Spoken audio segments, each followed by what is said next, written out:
Welcome to my basic Rimworld guide for beginners. After clicking New Colony, you are greeted by the Scenario screen, which, as you can guess it, you pick your starting scenario. This is how your glorious story begins, or at least how you think it's going to begin. Basically, the starting people that you have and the starting items, weapons, and that sort of stuff. Today we will only be discussing the 4 built-in scenarios which come with the game. Crash Landed, as the game explains, is the classic Rimworld experience. You start with 3 people, good starting research. For beginners, this is where you should start. You get a nice amount of silver, wood and stuff, so you can get your base sort of off the ground, and some basic guns and stuff like that. It's the nice start to just introduce you to the world that is Rimworld. Lost Tribe. So the difficulty goes up with this one. While you are blessed with more people and can absolutely get more work done, you do start with less research. For instance, stuff like without fridges and stuff, research takes a bit longer to get going, so it is a challenge in itself. Rich Explorer, so you start with 1 person and a bucket load of gold, silver to be precise. So you can buy your way out of trouble, except if a man-hunting squirrel squad comes after you, then you're sort of going to be in a bit of a trouble just because it's just you. Stay away from these ones until you know what you're doing. It's hard to sort of prioritise everything when you've just got 1 person and you're still getting to know the game. Naked Brutality is like Rich Explorer, but instead of being a rich explorer, you're naked and poor. Again, stay away if you're a new person. For the purposes of this tutorial though, we will be picking Crash Landed. It's the best and easiest way to learn the game in my opinion. Next, to our Storyteller. The Storyteller creates events for you such as animal attacks, raids, in other words, doom or gloom.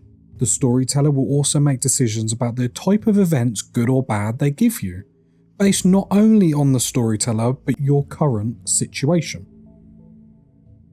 The Storyteller will also make decisions about the type of events, good or bad, they give you, based on not only the Storyteller and not only the difficulty, but your current situation, how many people you have and how wealthy you are. These are the things that increase how difficult the game are. Cassandra's on the screen and she starts easy but over time gets more increasingly difficult.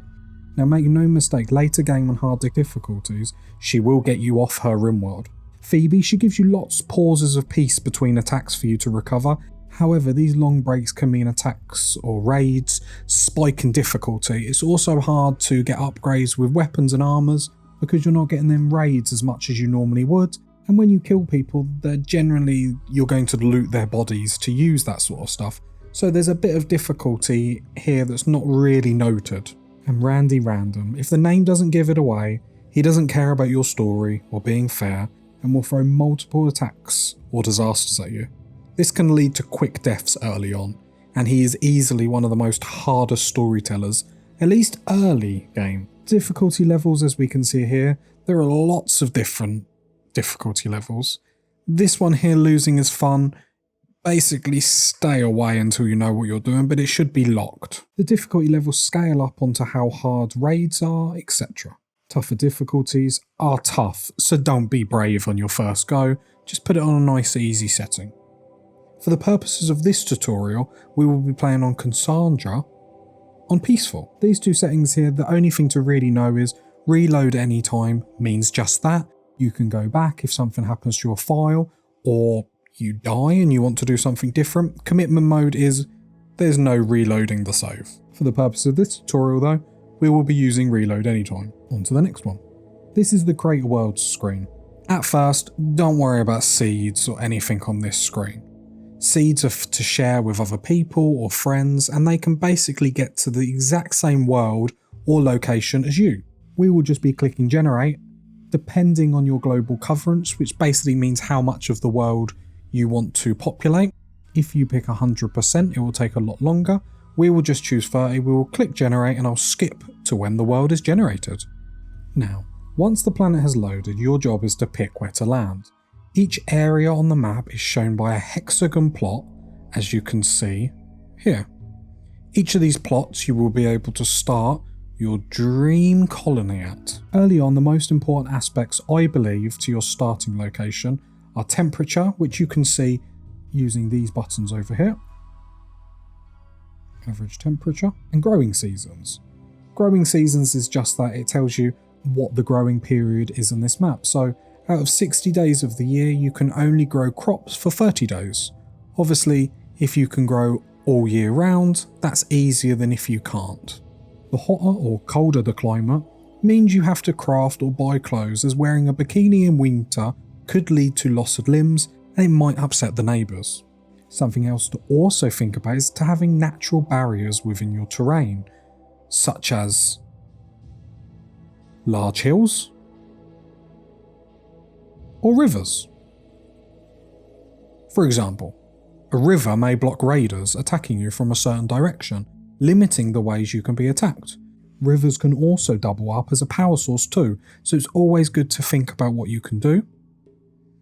Paths, as you can see here, basically means you can get around quicker. If you are located near a path, then you can come on here and you will be able to travel the world much quicker. We'll get back to travelling later. Lastly, don't settle too close to other colonies. Your relationship with them will naturally lower over time, which means they're less likely to trade you and they're more likely to attack you. I believe they say it's about 10 spaces, but the further the better. For the purposes of this tutorial, we are going to pick somewhere really quick. Hopefully somewhere with a bit of growing period. There we go. Oh, I'd like something a little bit more better than just 30 days out of the year, to be honest. But basically you just click around as I'm doing now. I thought about cutting this, but I thought it might be important to see, actually, this is how you sort of look around and see where you want to do. So I think here is where we're going to go. It has large hills, we're near a road, we're not near anyone in particular. Later on, when you're more advanced, you will want to be near different factions and stuff like that, but we won't worry about that on this video. It's a very basic video, this one, just to get you up and rolling. The only other thing to quickly mention is in the advanced options, you can change your map size or your starting season. I would advise keeping your starting season the same, and if you want a slightly bigger map, by clicking this one. For the purposes of this tutorial, we'll keep everything the same. Or default. And click next. Here we go, and now we pick our 3 starting characters. As we can see here, this is what the game has given us. You want to try and pick a balanced team as much as possible. The game is really good in showing you down below your team skills. You just want to make sure these are spread amongst all 3 people. The skills I feel are most important, especially for beginners. Let me make this very clear before people start getting agitated with me. For beginners, for the first time playing, I feel these are the most important skills. Plants, which is your growing. Construction, which is important to get your buildings up as quick as possible. Shooting, for, you guessed it, shooting. And cooking. Cooking's really important because you don't want to be getting food poison. All these skills are important, let me just make that clear. But these are the ones that I think are super important. Plants, construction, shooting, cooking. Avoid colonists with bad health. Even if it's an achy scar, it will cause trouble for you down the line. Until you've learned the game, that is, then have fun with it. Also, it's worth checking traits. Some can be good and some can be bad. So for instance, on this character we have cannibal, which basically means she can eat human, and she likes it. And we've also got aesthetic. So she'll become unhappy if she has a bedroom that's too impressive. So it's really important to her to make her sleep in the gutter, basically. Avoid pyromaniacs as much as possible. No one likes them, and they will set fire to your base. For the purposes of this tutorial, you can see me quickly clicking through and trying to get some characters that are okay. You also need to be careful with incapable of, and you want to make sure that not too many characters have stuff that they're incapable of. Obviously, if one character is incapable of something and other characters excel in that, that sort of evens its way out. So here we go for our first character, Helena. Really good at growing. Social is also important. The better your social, the more you can trade. But we want her for her plants. These little fire next to the skills basically means she, if she does any of these skills, will learn them 100% quicker. And 2 flames is even quicker than that. Perfect. Our next character, we're probably going to keep this character for the terms of the tutorial. Not amazing, mining's pretty good, but we like that construction level. Cooking has also 2 flames, which is 150% quicker, so I think we're going to keep her. Again, keep an eye on incapable of. She's incapable of caring, which means she cannot doctor. So if these other 2 characters get ill, get shot, get hurt, she cannot help them. And here we go, and this is our last character. Notice how we have 2 characters that are incapable of caring, so it's really important. There's not something you really want to be doing, but just for the purpose of getting a quick character, this is what we're going to go with. Traits again, keep an eye on. We have one with chemical fascination, which means she enjoys drugs, and will ignore any rules.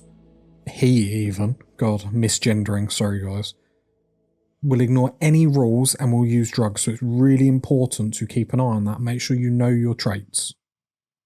And there we go. So that's it for the first episode. We're going to jump in, but I'm going to save it straight away, and I'll catch you next time. I hope this was helpful. Like I said, these are just really basic guides. I get a lot of comments of people that saying this is a really nice game, but it looks a bit complicated, and I want to show you how easy it can be to get started and enjoy this fabulous game. Catch you next time, guys. Bye.